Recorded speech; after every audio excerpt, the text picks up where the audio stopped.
Bienvenidos a una vida más fresca. IBES.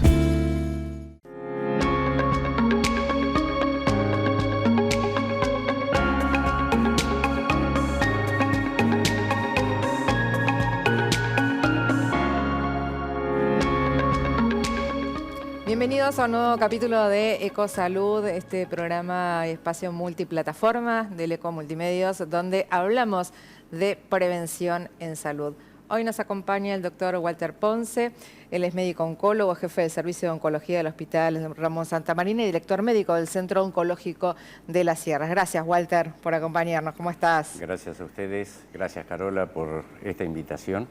Y siempre hablar de prevención es un privilegio y una necesidad para nuestra población. ¿Esto nos ha cambiado en el último tiempo de hablar más de prevención y hacer más sobre la prevención? A ver, la prevención es un pilar dentro de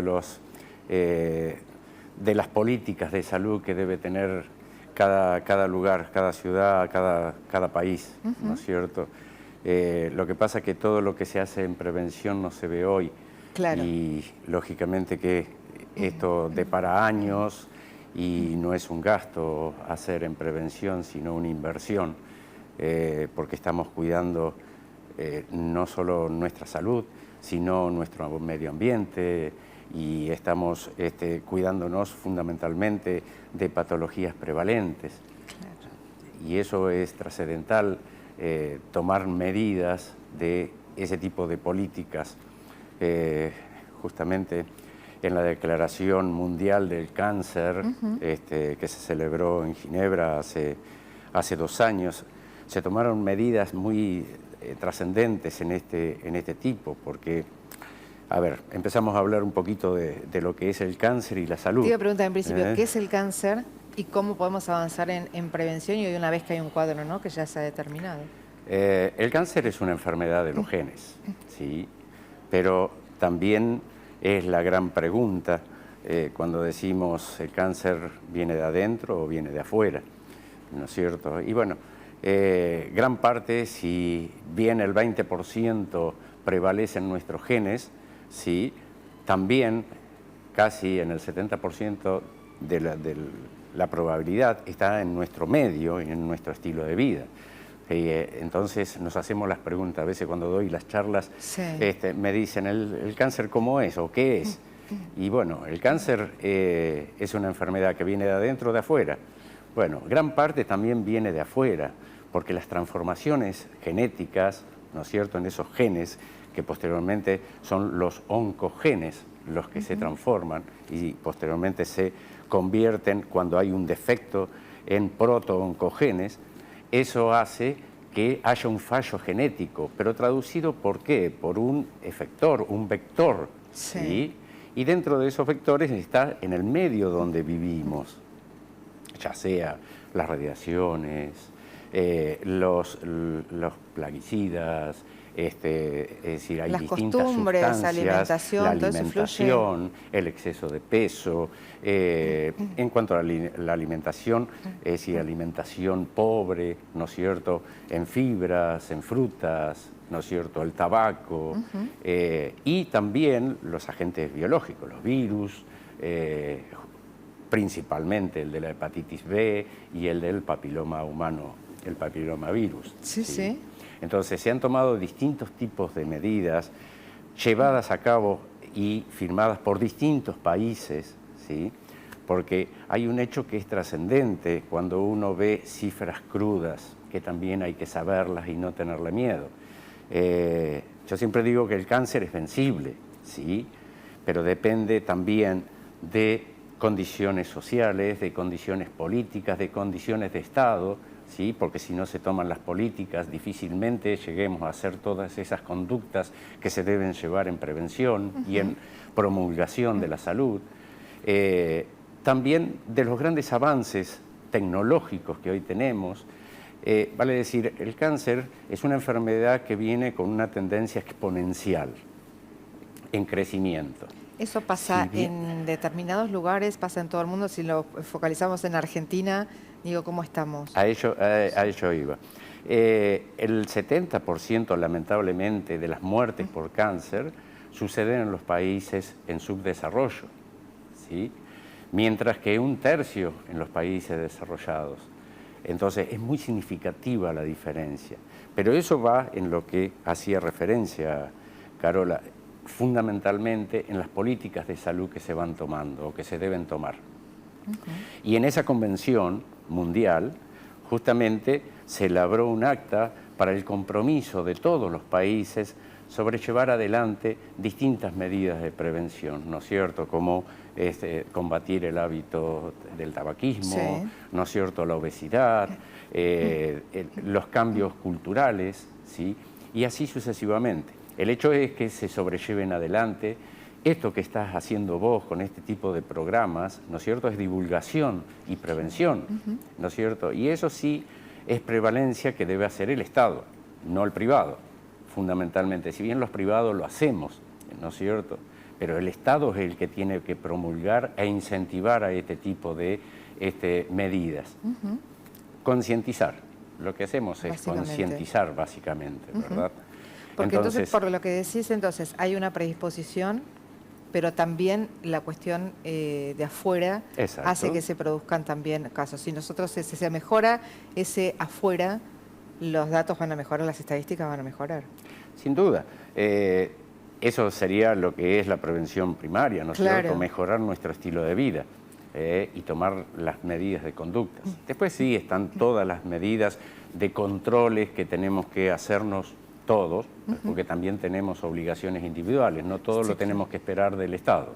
Es decir, yo me tengo que preocupar, ¿no es cierto?, o vos como mujer preocuparte, ¿no es cierto?, por hacerte la mamografía. Bueno, no sé qué edad tenés, Carola. 50, lo digo, 50, bueno, sí. Sabemos que, obviamente, si bien en las estadísticas de tamizaje, ¿no es cierto?, de una población general, ¿no es cierto?, la incidencia, por ejemplo, en el cáncer de mama, sabemos que la mayor incidencia es a partir de los 50 años, sí, pero las instituciones, ¿no es cierto?, que promulgan, porque no están exentos población menor a que tengan cáncer de mama, por ejemplo. Entonces, ¿qué hacen las instituciones científicas como la Asociación Americana del Cáncer, la Sociedad de Mastología? Es decir, incentivar a que a partir de los 40 años se haga el primer control mamográfico. Todo es mamográfico que va acompañado obviamente también de la ecografía mamaria. Sí, claro. Nunca va por separado. ¿Sí? Y de ahí, obviamente, seguir todos esos estándares de controles. Posteriormente, sí, una vez por año, ¿no? Eso es la prevención secundaria, que es lo que nosotros nos tenemos que obligar a concientizarnos y hacerlo. La actividad también física. Hay un acceso a la salud que, o sea, tenemos acceso desde lo público y lo privado, ¿no?, para poder realizarlo. Sin duda, si bien... Se puede mejorar como todo, ¿no? A ver, exacto. Sí. Hay crisis. Los sistemas de salud siempre tienen vaivenes, ¿no es cierto? O las políticas que se van sobrellevando. De todas maneras, y como dije al principio, esto no se ve transcurrido más de 20 años, las políticas que tomamos hoy. Entonces, es importante sobrellevar adelante este tipo de conductas. Pero de todas maneras, es trascendental para la calidad de vida del ser humano. Exacto, ¿no? En algún momento hay que empezar. Eso lo tiene que tener presente todos nuestros gobernantes. ¿Sí? De ahí en más, obviamente va a depender también en lo personal, ¿no es cierto?, en lo individual. ¿Y se habla de, en algunos casos, digo, de cura del cáncer o la enfermedad siempre permanece una vez que se detectó? No, el cáncer es curable, sí, y hay que tenerlo presente. Uno de mis maestros, el profesor Mainetti, hoy ya desaparecido, ¿no? Sí. Decía que el cáncer es una de las enfermedades crónicas más curables. Y hoy esa definición hoy se mantiene muy firme. Que en su época era revolucionaria esa definición, ¿no? Exactamente. Es más, un tercio de las enfermedades del cáncer son evitables, por todo lo que estábamos hablando recién, ¿no? Es decir, tomar las conductas de prevención y también los cambios culturales sobre nuestros hábitos de vida. Obviamente, el otro porcentaje que queda, que lógicamente es el 20% que podemos tener genéticamente e independientemente una predisposición genética, obviamente que eso, lo más temprano que se diagnostique, también tiene una potencialidad de curabilidad. Y hoy podemos decir que en el 70% de los casos, tomados en tiempo oportuno, ¿sí?, pueden curarse. Entonces, no es muy lejano. Si esta misma pregunta, Carola, vos me la hacías hace 30, un poquito más, ya te decía que no hablábamos de curabilidad del cáncer. Pero hoy sí, después del cambio o del conocimiento, ¿no es cierto?, de la decodificación del genoma humano, se dio una vuelta trascendental en lo que es toda la investigación y la biología molecular, y eso fue volcado a los nuevos tratamientos. Hoy no hablamos de terapéuticas como antes. Hacíamos terapéuticas en cáncer y tratábamos un tumor con una combinación de drogas citotóxicas que eran sumamente agresivas, y hoy son terapias personalizadas donde estudiamos la biología molecular que tiene cada tumor en ese determinado paciente, esa condición que tiene el paciente, sus comorbilidades. Pero ante un mismo diagnóstico, dos personas, se trata de diferente manera, de acuerdo a esa persona. Es absolutamente individual la terapéutica que hacemos.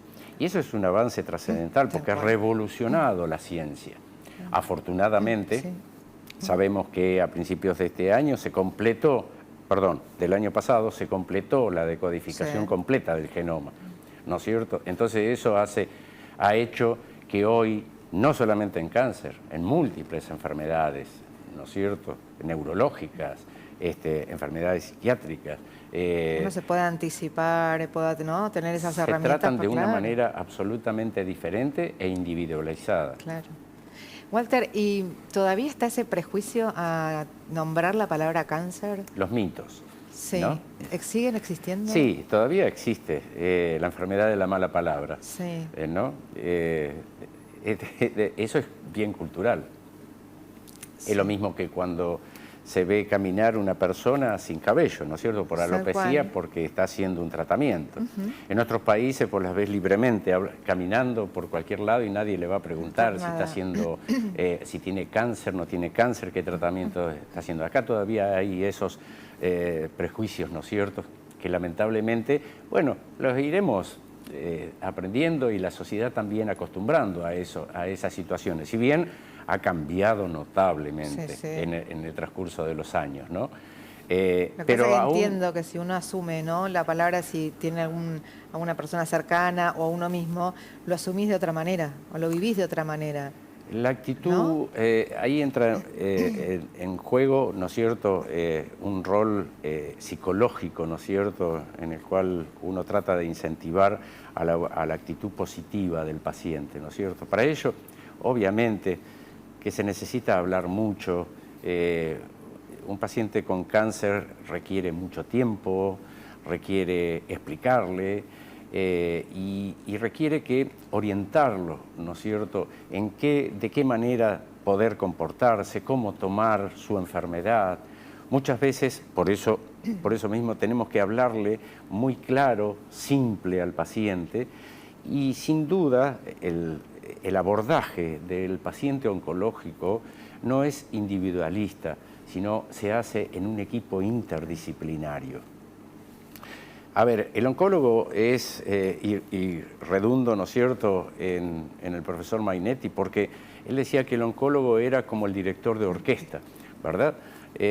Donde después había que unirse todas las disciplinas que tienen que intervenir en ese paciente, ya sea desde el punto de vista, lógicamente, el cirujano, radioterapeuta, los biólogos, el clínico, por otro lado, todas las implicancias que ese paciente va a llevar adelante con ese determinado tratamiento, qué cuidados debe tener. Bueno, todo eso implica una modalidad de tratamiento que el abordaje no puede ser de otra manera para que sobrelleve ese paciente y obtenga los mejores resultados si no se hace en una interdisciplina. Claro. ¿Entra ahí la terapia psicológica también? Sin duda, obviamente. ¿No? El los cuidados paliativos, ¿no? También, en su determinado momento, ¿no? Pero es fundamental el abordaje interdisciplinario. ¿El miedo es una de las primeras palabras que se manifiesta en las consultas? Los temores, sí. Yo digo, hay un miedo bueno y un miedo malo. Parece